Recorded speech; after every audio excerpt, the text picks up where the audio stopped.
Con todo lo que hemos hablado sobre las ideas de Taleb en los últimos episodios, puede dar la sensación de que el panorama que se nos presenta es un poco oscuro o deprimente, porque al final resulta que estamos en un mundo que claramente no entendemos, con una inteligencia más bien limitadita, Que además no podemos predecir nada. que el futuro es una cosa incierta, nuestros intentos de predecir nos meten en más problemas de lo que nos sacan. Entonces, claro, si nos quedamos ahí, puede dar la sensación de que Taleb, digamos que no era la persona más alegre de la fiesta No.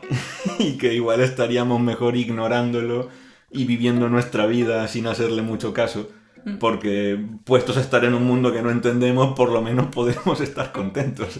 Pero bueno, en cualquier caso, en este episodio vamos a empezar a presentar lo que sería la luz al final del túnel. Vamos a contaros las cosas que se derivan de las diferentes ideas de Taleb y sus interrelaciones, que permiten no tener esa sensación de ser unos seres pequeños e indefensos frente a un mundo hostil e impenetrable, sino más bien todo lo contrario. Estás en La Cuerda Podcast. Cualquier significado encontrado en el programa es pura coincidencia.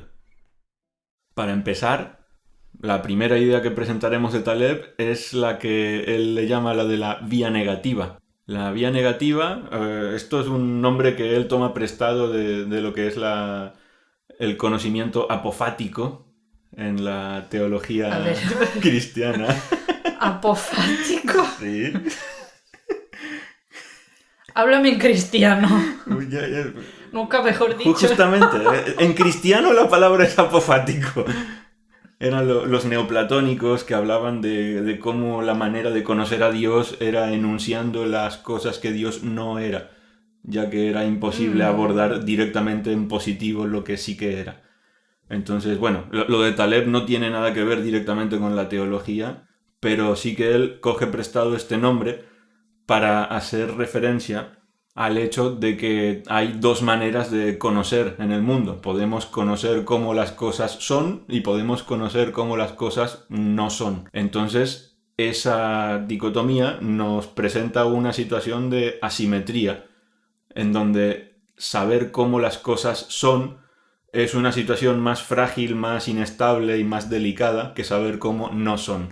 Yo, un ejemplo que siempre me viene a la cabeza es el de cualquier persona que haya hecho un examen tipo test de multiple choice.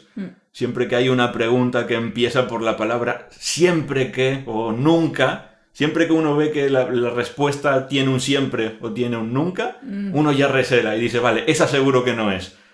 Porque para que algo se aplique siempre o nunca, el tipo de conocimiento que se está describiendo ahí enuncia algún tipo de propiedad universal de las cosas. Es, por ejemplo, si yo digo todos los seres humanos tienen 5 dedos en cada mano. Eso sería un enunciado de conocimiento positivo. Entonces, ¿qué problema tiene esto? Que yo puedo mirarle las manos a 1000 personas, a 10.000, a 1.000.000, a 20 millones, y que toda mi evidencia confirme el hecho de que todos los seres humanos tienen 5 dedos en cada mano, hasta que un día me encuentre con una sola persona que tenga 4 porque perdió uno en un accidente, o 6 porque ha nacido con una mutación, y esa única instancia de persona que no tiene 5 dedos en cada mano ya invalida el conocimiento general que yo tenía de que todos los seres humanos tienen 5 dedos en cada mano. ¿Y cómo enuncias las cosas, entonces? Bueno, las enuncias por lo que no son. En este caso tú dirías... O sea, el mismo ejemplo de los 5 dedos, ¿cómo lo enunciarías al estilo vía negativa? La versión vía negativa de esto sería que los seres humanos no todos tienen 5 dedos. O sea, eso luego ya se puede entrar en estadística, probabilidad y decir si la mayoría, si no la mayoría, pero el conocimiento que seguro que es válido es el de que no todos los seres humanos tienen 5 dedos en cada mano. Eso es una verdad más sólida, porque en el momento en el que tú has conocido a una persona que le faltaba o le sobraba un dedo, ya sabes que la opción contraria, que era la de que todo el mundo tiene 5 dedos en cada mano, es falsa. Yo creo que ejemplos más bonitos de pensar sobre cómo funciona el conocimiento por la vía negativa son el de imaginarse una estatua a partir de un bloque de mármol, en donde la manera en que se consigue la estatua es quitando el mármol que no es parte de la estatua. De hecho, uno de los ejemplos que propone Taleb en sus libros es el del David de Miguel Ángel, en donde él siempre cuenta que cuando a Miguel Ángel le preguntaban que cómo había hecho semejante obra maestra, él simplemente decía, es muy fácil, he quitado todo el mármol que no era David. Fácil. Y así hacemos obras de arte. Un ejemplo así más de estar por casa, cuando no encontramos las llaves, lo que hacemos es buscarlas por los sitios en donde pensamos que deberían de estar. Y en cada sitio que buscamos las llaves y no las encontramos, eso nos da un conocimiento negativo, donde no nos dice dónde están, pero por lo menos nos dice dónde no están. Bueno, estamos haciendo la cruz. Entonces en la lista. Podemos ir descartando, y al final casi como pasa en los cuentos de Sherlock Holmes, donde tú puedes ir diciendo quién no es el asesino, al final por eliminatoria, después de ver en todos los sitios donde no estaban las llaves o haber descartado a todos los no asesinos, pues lo que queda tiene que ser el sitio donde están las llaves o el asesino. A mí esto me puede sonar como la complicación versus lo sencillo también, ¿no? Cuéntame más. Que tú a través de la vía negativa estás llegando a un conocimiento de alguna manera más simple, sin estar menospreciándolo, por ser simple, sino que la solución, porque esto es conocimiento por sustracción, que es así como lo describe Taleb, que en base a esa sustracción al final llego a un resultado que es más elegante y más sencillo. Tú cuando ves una obra de arte piensas, madre mía, es que no sobra nada ni falta nada. Ese tipo de sencillez y de simpleza. O sea, me da como la sensación que también es una manera de simplificar las cosas. Vale, sí. O sea, diríamos que el conocimiento que se ha refinado a través de la vía sustractiva puede tener una elegancia dada por el hecho de que sus componentes son menos susceptibles a estar mal. Yo creo que esto es un poco hereda de la asimetría de que es más fácil destruir que crear. Es más fácil saber cuando algo está mal que cuando algo está bien. Es que, por ejemplo, se me está ocurriendo ahora que yo hice 6 meses de cine y no sé de cine mucho, O sea, eso empezamos por ahí. Pero se me quedaron algunas ciertas cosas, se me quedaron muy grabadas. Y una de ellas es sobre un director que se llama Ernest Lubitsch. Tiene una frase que se me quedó grabada. Hay 1000 maneras de hacer un encuadre, pero en realidad solo una. Sí, o sea, la cuestión entonces es que tú tienes que descartar las 999 que no funcionan. O sea, yo diría que desde la vía positiva uno se imagina que pasas de tener 0 ideas a una idea buena y ahí se acaba la cosa. Y ese es el peligro, que muy probablemente esa idea esté mal. De la otra manera, tú partes de toda la piscina de ideas, vas descartando, y la que queda, digamos que de alguna manera ha sobrevivido a la selección natural del mundo de las ideas, en donde ha superado a todas las demás. Esto también Taleb creo que pone de ejemplo a Steve Jobs, que Steve Jobs decía que para conseguir la verdadera simplicidad y elegancia en los productos, la parte clave era descartar todo lo que sobraba. Es un poco como lo de Miguel Ángel y como lo de Lubitsch, ¿sabes? Quitar todo lo que sobra. Sí. Y como lo de Notes Anonymous. Es verdad. No, a ver. Sí. Aquí en Miles Davis también era... Es que todo llega al mismo Sí, al mar. final es un aspecto muy general de cómo se pueden conocer cosas en el mundo. Entonces, una observación que hace Taleb, que yo creo que es muy muy importante, es la de que en un mundo que cada vez es más complicado, cada vez es más hipercomplejo y todo va más rápido y entendemos menos lo que está pasando, ocurre que el conocimiento positivo se vuelve cada vez más peligroso, porque una propiedad que tienen los conjuntos de datos muy muy grandes y con muchas dimensiones es que por pura aleatoriedad, es factible encontrar patrones de todo tipo en ellos. Esto es, por ejemplo, si buscáis en internet correlaciones espurias o algo así, llegaréis seguro a una página web en donde podéis ver una gráfica que relaciona el número de ahorcamientos en un país con la venta de queso en otro. Una correlación altísima con una significación estadística enorme, así tomada por aislado, pero que en verdad es un ejemplo más de lo que en otros episodios hemos llamado zoología de nubes. Estamos afirmando que ocurre un fenómeno cuando en verdad ese fenómeno es simplemente una fluctuación aleatoria en el ruido del mundo. Entonces, en pleno siglo XXI, en el mundo hipercomplejo, hiperconectado en el que vivimos, es cada vez más difícil llegar a conocimientos por la vía positiva. Y esto se nota en la crisis de replicabilidad en muchas ciencias, en donde los experimentos que se hacen se publican y después los resultados no se replican. Resulta que la gente está reportando ciertos aspectos de la realidad. Yo he observado este fenómeno en estas condiciones experimentales y luego llegan otras personas para intentar repetirlo en las mismas condiciones experimentales y no observan el mismo fenómeno. Todo esto lo que nos viene a decir es que cada vez más el mundo se parece a un cielo nublado en el que estamos todo el día viendo animalitos. O sea, eso te iba a decir, que igual es que es debido a la sobreabundancia de todo. Sí, el problema es que cuando, bueno, sin irnos por las ramas, cuando uno tiene información, uno tiene que ser capaz de separar la señal del ruido, digamos el trigo de la paja. Claro. Y lo que pasa es que cuando tienes cada vez más sobreabundancia de información, el ruido crece muy muy rápido y se acaba comiendo la información. Entonces tu capacidad de separar lo que es información de lo que es ruido es cada vez más pobre. Un ejemplo que por lo menos yo me tomo muy en serio es el de las noticias. Hoy en día mirar las noticias ya no es que no te dé información, es que te da directamente desinformación. Y me da igual cómo nos pongamos, de que si el fact-checking, de que si hay que contrastar, que si el pensamiento crítico.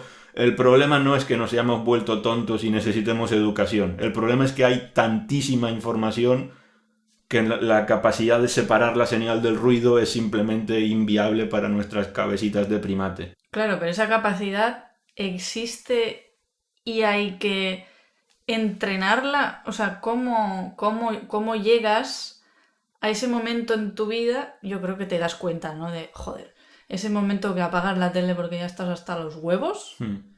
Pero claro, o sea, antes de llegar ahí, ¿qué hacer? ¿Sabes? O sea... Sí, claro. No.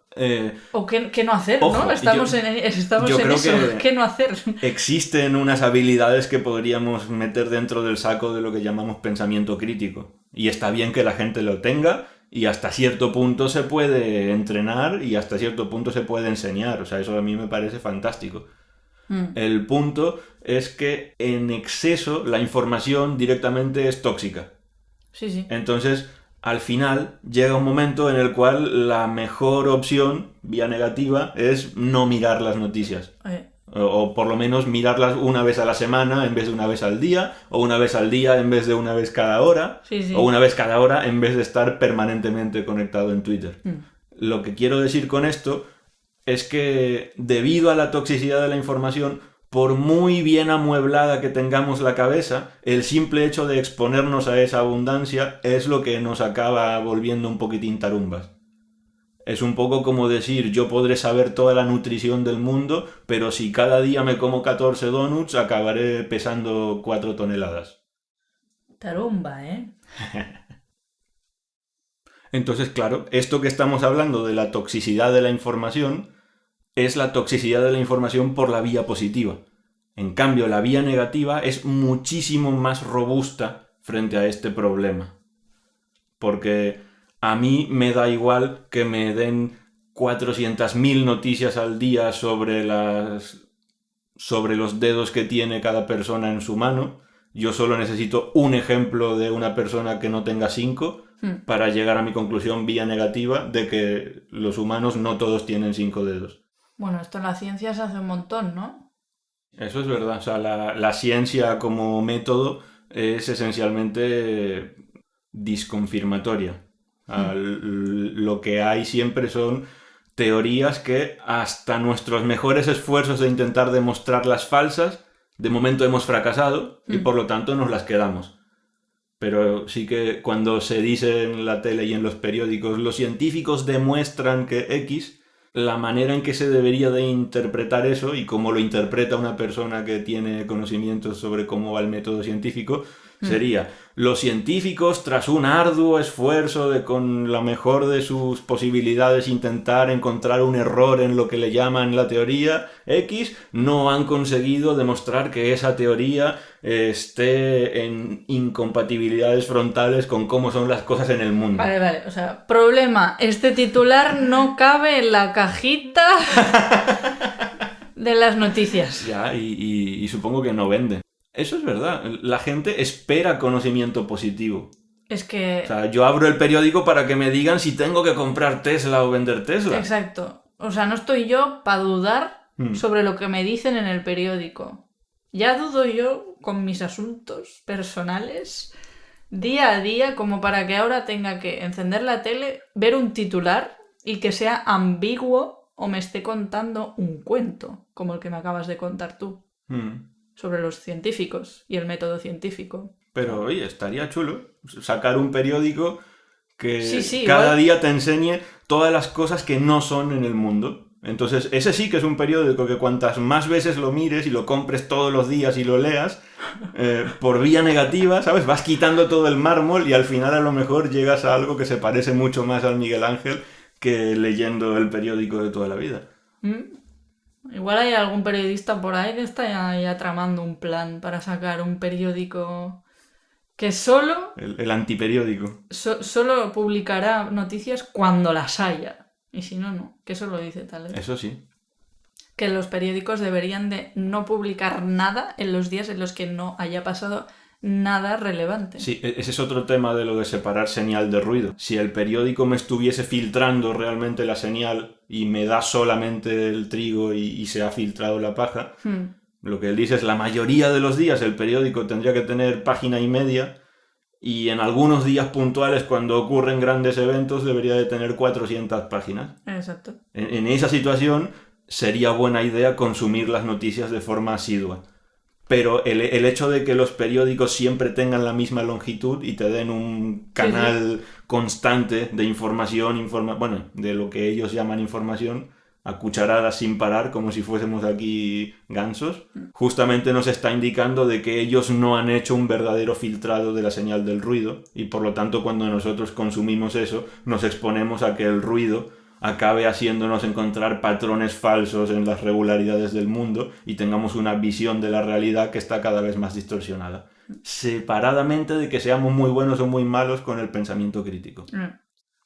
Y luego algunas aplicaciones de lo que es el conocimiento sustractivo de la vía negativa serían, por ejemplo, el hecho de que en entornos complejos es muy difícil separar a una persona que realmente tiene habilidades de una persona que no las tiene. Un ejemplo donde esto queda muy claro sería, por ejemplo, el de los brokers versus los músicos. En resumidas cuentas, si yo tengo una persona que se me sienta delante con un piano y me interpreta de cabo a rabo de forma magistral un concierto para piano de Rachmaninoff, yo voy a tener bastantes pocas dudas de que esa persona tiene realmente habilidades como pianista. A no ser que solo sepa sonatas de Rachmaninoff. Sí, claro. ¿Qué puede pasar? Bueno, pues chapó a su memoria de dedos, pero vamos. Vale, vamos a hacerlo mejor. Yo le voy pidiendo cualquier pieza que a mí se me ocurra y esa persona simplemente con escucharla una vez la toca perfecto. Ahora vamos a cambiar de situación y vamos a decir, tengo delante a una persona que ha multiplicado por 28 sus inversiones comprando y vendiendo acciones en bolsa. La pregunta es, ¿podemos concluir que esa persona realmente tiene unas habilidades? No sé. Entonces, a ver, para este tema, en su primer libro, Fooled by Randomness, el experimento mental que propone Taleb es el de usar lo que se conoce como métodos Monte Carlo, en donde básicamente lo que se hace es simular muchas veces una historia artificial en la que pasan cosas.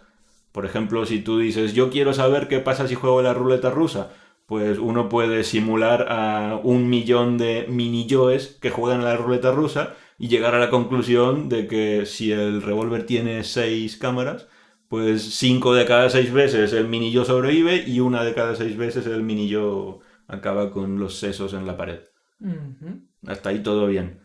Entonces, ese mismo sistema de simulaciones por métodos Monte Carlo lo podemos aplicar para personas que compran y venden acciones en bolsa, por ejemplo, y ver qué pasa si soltamos a 10 millones de personas a operar. E incluso vamos a ponerle un pequeño extra. Esas personas no son muy listas. De hecho, esas personas lo único que hacen es tirar una moneda al aire y en función a lo que caiga la moneda deciden si compran o venden. Son lo más parecido a un mono comprando y vendiendo acciones sin tener cara de mono. Al final lo que va a pasar es que por puro azar va a haber un grupito de esas personas que tirando monedas se habrán labrado una fortuna inmensísima. Y de hecho, necesariamente, matemáticamente, una de esas personas ha de ser la top. Y esa top seguramente tenga muchísimo más dinero que todos los demás. Por puro azar. Por puro azar. Por puro azar, esa persona ha enganchado las combinaciones de compras y ventas en los momentos adecuados para beneficiarse de lo que estaba pasando en cada momento.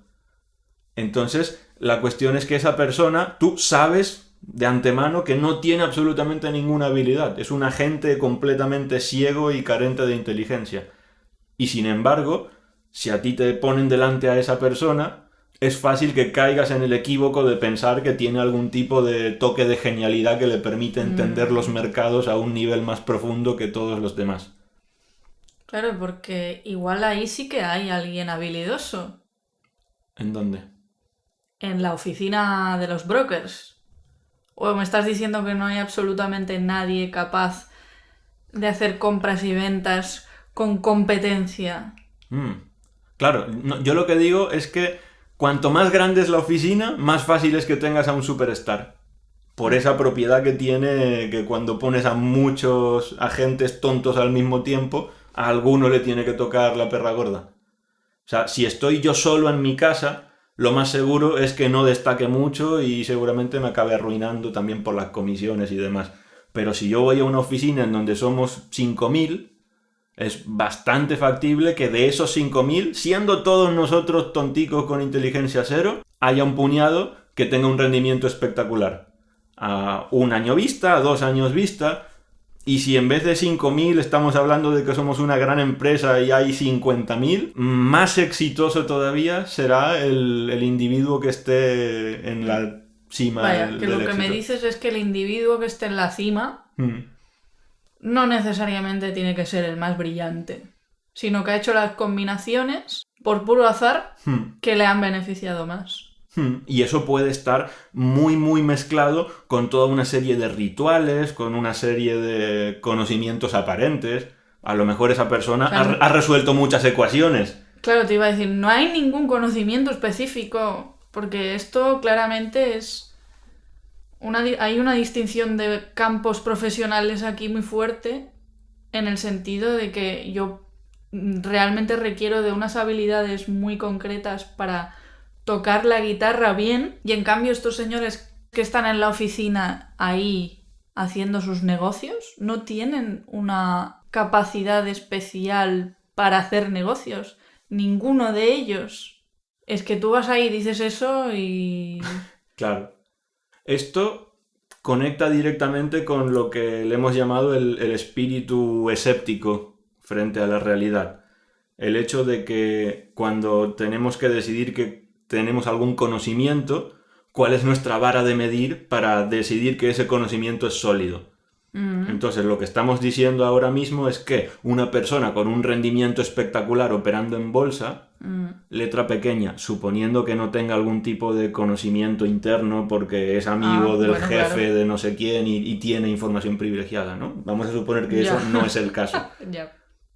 Si eso no ocurre, lo que estamos diciendo es que el hecho de que una persona tenga un rendimiento espectacular invirtiendo, no es una evidencia fuerte de que esa persona tenga un conocimiento real. Y la razón por la cual sabemos que eso es así es porque si simulásemos 1 millón de universos paralelos en donde esa persona compra y vende al azar, en alguno de ellos le va a acabar yendo bien.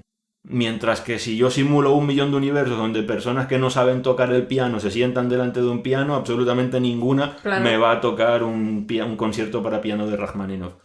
Obviamente está como el ejemplo de los monos y las máquinas de escribir. Dado un tiempo infinito, todo el mundo tocaría todas las sonatas y todo el mundo ganaría y perdería todo en bolsa. Pero estamos hablando de que en una cantidad razonable de tiempo, en una cantidad que no nos suponga estar esperando varias veces la edad del universo, en un caso queda muy claro quién tiene habilidades y en el otro caso no. Otra manera de entender esto, con argumentos que aporta Taleb, es la observación tan simple y directa de que la incertidumbre está en el futuro. Por ejemplo, en el 2018, en el 2019, cualquier decisión económica que se hubiese tomado anticipando el futuro no tenía en cuenta que podría haber una pandemia por un coronavirus nuevo, que es una infección zoonótica que empezaría en un mercado en Wuhan y pararía el mundo. Entonces, cualquier modelo predictivo que hubiese tenido una persona en ese momento, hace 2 años, hace 3, hace 4, necesariamente le faltaba lo más importante. Cualquier persona que se hubiese puesto a especular sobre cómo iba a ser el 2021 o el 2020, sin haber tenido en cuenta que iba a haber una pandemia, estaba ignorando uno de los eventos más relevantes de lo que iba a delimitar cómo es el 2020. Entonces, cuando uno se da cuenta de que eso es así en el pasado, y siempre ha sido así en el pasado, solo requiere 20 gramos de autorreflexión para darse cuenta de que en el futuro es exactamente lo mismo. Cuando yo compro o vendo cosas ahora, anticipando lo que va a pasar dentro de un mes o de un año, lo más normal es que la información muy relevante que dentro de un mes o dentro de un año habrá determinado si lo que yo hacía era o no buena idea, estará ausente de mis predicciones ahora. Y esto tiene que ver justamente con que en entornos complejos entender las cosas más o menos no es demasiado relevante. El ejemplo típico que igual muchísima gente tendrá en la cabeza es el del clima. Entender más o menos para dónde van a ir las nubes hoy me da 0 poder predictivo para saber el tiempo que hará dentro de 15 días, por ejemplo. Eso es lo que ocurre en un sistema complejo, en un sistema caótico, sensible a las condiciones iniciales. Yo entiendo y acepto que hay personas que tienen más idea y personas que tienen menos. Hay personas que tienen un conocimiento más profundo de los mercados y otras que lo tienen menos. Yo no estoy diciendo todo el mundo es exactamente como un mono y su conocimiento es 0. No, ya. Lo que quiero decir es que, aún teniendo en cuenta esa gradación de conocimientos, en sistemas complejos, muy sensibles a las condiciones iniciales, el conocimiento del más sabio de todos y el conocimiento del más tonto acaba prácticamente disolviéndose cualquier diferencia que pudiera haber entre ellos en cuanto dejas que el sistema evolucione unos cuantos pasos, porque acabará yendo por unos derroteros en donde ninguna de las dos personas tenía con el detalle suficiente la información necesaria como para entender de antemano cuáles eran las decisiones que se tenían que tomar para beneficiarse de lo que va a pasar. Eso es una manera de decir con muchas palabras, en condiciones de opacidad epistémica, si no sabes torear Manolete, ¿para qué te metes? Estás escuchando La Cuerda Podcast, el programa que empieza donde las palabras acaban. En resumen, Hostia. ¿qué tiene que ver esto con la vía negativa? Me ha dado un susto. Que en entornos complejos, de antemano no podemos saber quién tiene habilidades, pero sí que podemos saber que aquellas personas que no tienen habilidades eventualmente se acabarán pillando los dedos. Con el piano. Digamos que lo que en el caso de la persona que nos toca cualquier pieza de piano ya de antemano sabemos que tiene un conocimiento, en los entornos complejos la única apuesta razonable es esperar a que el tiempo filtre Y una vez pasado el tiempo dirá, el tiempo habrá dicho quiénes eran las personas que sobrevivían y las que no. Claro, en una situación en la que hablamos de que realmente no hay nada que conocer y todo el resultado es atribuible al azar, lo que pasaría es que pasado un tiempo suficientemente grande, todo el mundo saldría por la puerta de atrás. Porque esto nos puede meter en la situación de lo que Taleb llama el problema del pavo. El pavo que un carnicero lo tiene, lo cuida, lo alimenta, se encarga de que esté saludable, contento, cada día. Y el pavo está muy contento porque tiene todas sus necesidades cubiertas y cada día que pasa el pavo tiene más evidencia a favor de que su situación es muy buena y de que está viviendo la gran vida del pavo. Hasta que de repente llega el día de Acción de Gracias. Ay. Justamente el día en el que el pavo tenía mayor certeza de que su vida era estupenda, es cuando recibe una revisión de opiniones y prácticamente que no le da tiempo a aprender nada, porque cuando empieza a aprender algo, de repente encuentra que su cabeza está separada del cuerpo. Lo que quiero decir con esto es que una persona que por puro azar lleva teniendo una buena racha en bolsa de 5 años, con lo que hemos dicho, parecería que ha dado más evidencias de tener habilidades que una que lleva 1, y una persona que lleva 10 años ha dado más evidencia de tener habilidades que una que lleva 5. Entonces, por eso es que yo creo que al final ha de pesar más lo que habíamos dicho de la actitud escéptica. Independientemente de que una persona pueda tener una racha más larga o menos larga, en el momento en el que entendemos que los factores relevantes para que el futuro sea como vaya a ser el futuro todavía están ausentes en el presente, es una cuestión ineludible, que me da igual cuántos conocimientos tengas en el presente. El problema es que necesitarías conocer el futuro. Y hasta donde yo sé, de momento los viajes en el tiempo no existen.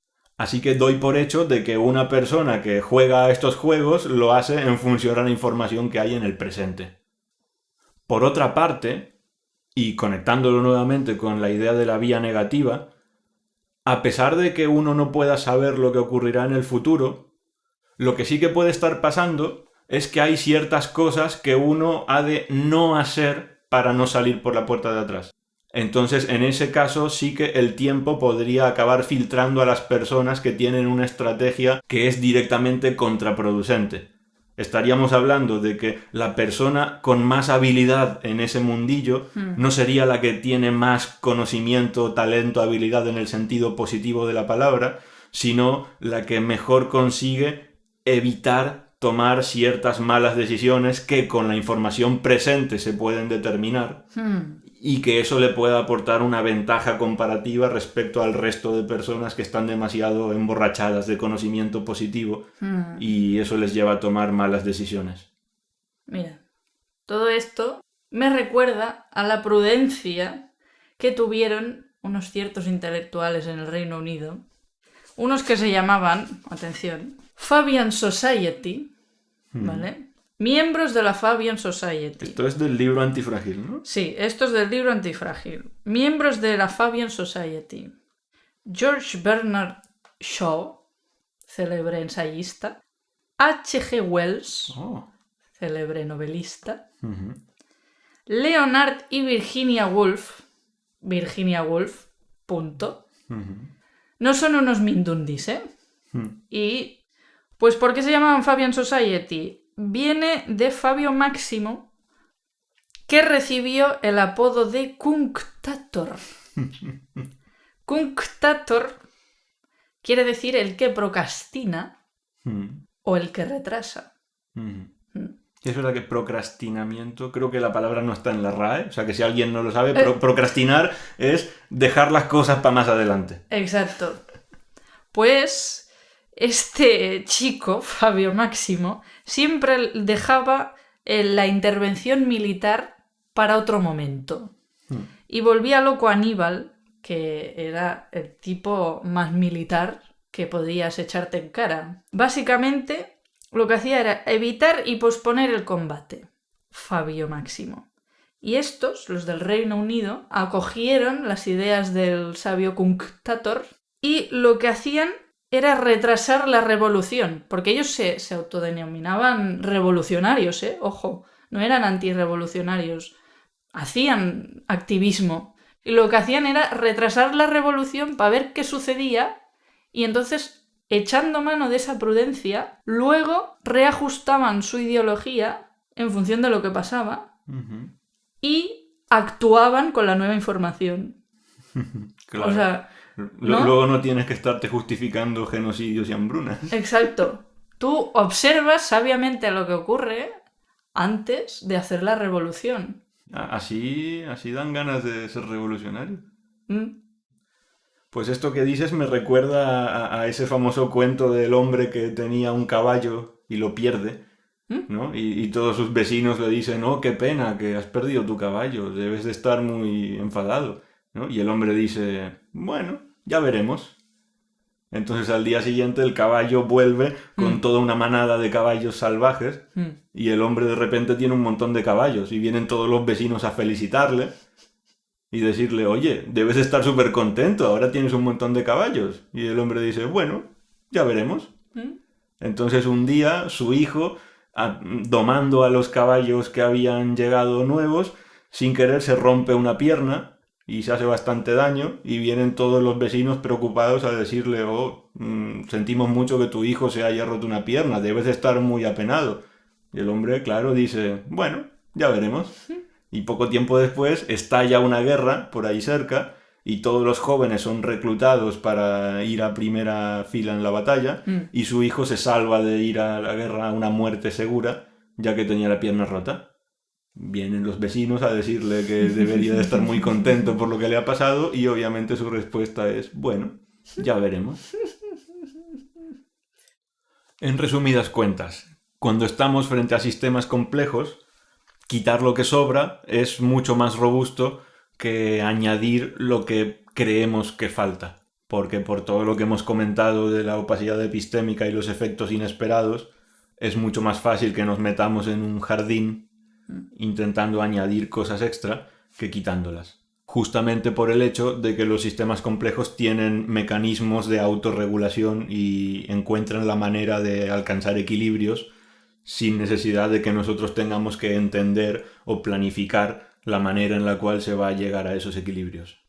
Y por poner un ejemplo más de la vía negativa aplicada, cuando hemos mencionado en otra ocasión que la antifragilidad muchas veces se produce a capas y que en un sistema complejo, por ejemplo en tu cuerpo, a lo mejor algunas células en concreto han de ser frágiles para que tú como organismo seas antifrágil, la manera en la cual se produce esa antifragilidad a capas es fundamentalmente sustractiva.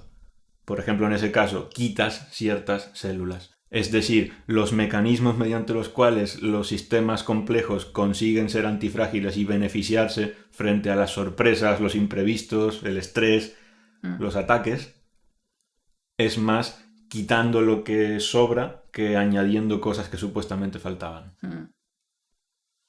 Bueno, y volviendo al ejemplo primordial de la hidra, lo que fomenta que la hidra se vuelva cada vez más fuerte es quitarle cabezas. Sí. Y otro ejemplo más sería también el de la selección natural, en donde los organismos se van reproduciendo, van sufriendo mutaciones aleatorias y el entorno filtra a aquellos que están menos adaptados, los que no consiguen reproducirse, y conserva a los que sí.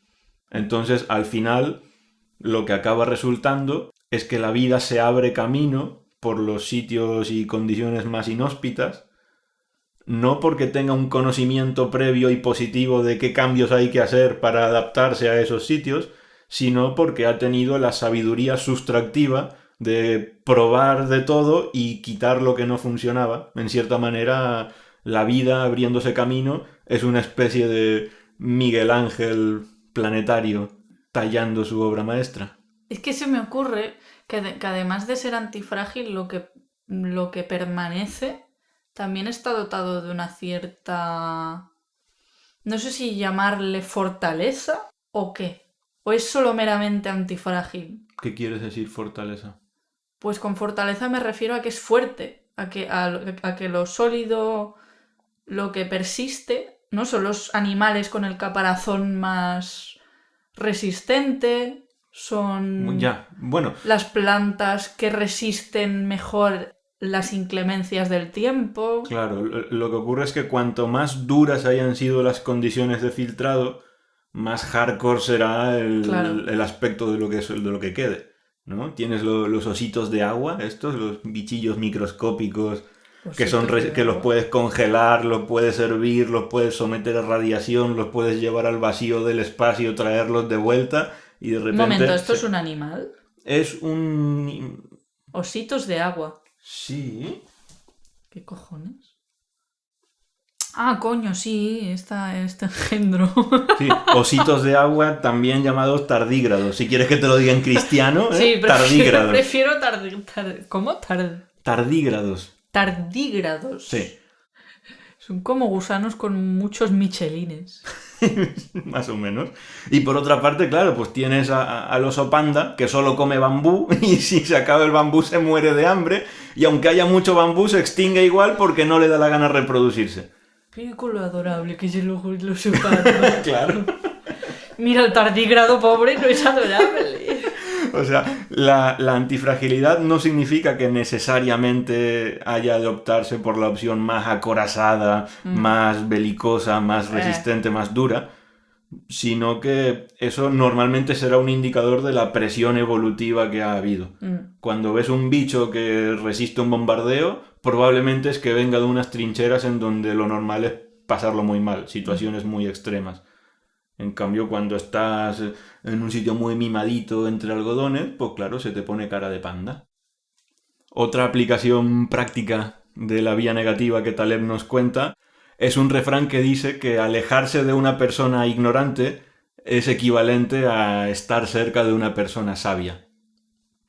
Sabiduría sustractiva, en este caso. O sea que me tengo que sustraer de ti. No lo sé. Soy ignorante. O, por ejemplo, que cuando nuestro cuerpo no acaba de funcionar muy fino, muchas veces lo que sienta muy bien es practicar un ayuno. En el sentido de que uno quita el aporte del alimento. O si tiene algún problema de resistencia a la insulina, por ejemplo, uno deja de comer azúcar. Sí, pero ojo, hay que tener cuidado con esto porque claro, ¿cómo calibras tú esto siendo una persona sana? Tú si decides hacer un ayuno, por ejemplo, y piensas, mira, no voy a comer en 24 horas. ¿Cómo sabes que te estás haciendo, que no te estás haciendo más daño, sabes? No lo sabes. ¿No lo sabes? Lo que sabes es que en condiciones naturales en las que hemos evolucionado, si era más o menos frecuente sufrir periodos de ayuno de 24 horas, es razonable suponer que nuestro cuerpo esté montado de una manera que necesite de vez en cuando algún que otro ayuno. Y a lo mejor pasarnos 25 años sin estar nunca más de 12 horas sin comer puede ser malo. Lo que pasa es que, por ejemplo, hoy en día tú haces zapping por Netflix y hay documentales de peña que lleva todo esto al extremo. Sí, sí. O sea, que tiene esa lo paleo, vertiente también. ¿no? Sí. Es como vamos a vivir como los cavernícolas porque estamos adaptados a las cavernas. No, yo creo que eso tiene muchísimo de marketing. O sea, es que cuando se menciona esto como algo plausible y beneficioso para el cuerpo humano, ojo que no lo conviertas en tu religión, ¿sabes? Es a eso a lo que me quiero referir. Claro. Sí, o sea, aquí cuando hablaríamos de la vía negativa relacionado con el cuerpo, la vía negativa sería retirar los estresores artificiales, por decirlo de alguna manera. Como por ejemplo, dejar de fumar, que solamente el hecho de dejar de fumar tiene el mismo peso que todas las demás intervenciones médicas que puedas necesitar juntas. Y entonces, por ejemplo, si suponemos, y es razonable suponer, creo yo, que nuestros antepasados tenían una vida relativamente movida, el sedentarismo sería un estresor artificial. Entonces, claro, uno podría decir, oye, hacer deporte no es vía negativa. Ojo, sí. Lo que es retirar el sedentarismo. Que en ese contexto, el moverse menos de la cuenta estaría siendo el estresor artificial. Y el pasar a moverte más te acerca más el sistema complejo que tú eres a los parámetros fisiológicos para los cuales ha sido seleccionado durante unos cuantos millones de años de evolución. Y con todas estas cosas que hemos mencionado sobre la vía negativa y las vueltas que le hemos dado, yo creo que empezamos a ver un poquito esa luz al final del túnel. Porque partimos de una posición en la que podíamos estar desmotivados diciendo no entiendo el mundo es demasiado complicado, no puedo predecir, es mala idea jugar al juego de predecir, a decir, vale, la implicación lógica de eso no es quedarse en el sofá como una planta, sino que hay una cosa que sí que se puede hacer. Lo que se puede hacer... No hacer. Quilicua, es la sabiduría de la vía negativa, que podría conectarse, por ejemplo, con la idea del Wu Wei en el taoísmo. Wu Wei. Wu Wei de Lao Tse. Yo creo que con esto podemos concluir este episodio y en el siguiente ya presentaremos otro de los grandes pilares de las ideas relacionadas con la antifragilidad que no mencionaremos para no hacer spoiler. Uy, qué considerado. Si queréis saber cuál es, nos vemos en la cuerda. O no. Si no quieren, claro. No, Vía claro, negativa. Claro, ¿no? a lo mejor lo más sabio que pueden hacer es no hacer no nada. hacer nada.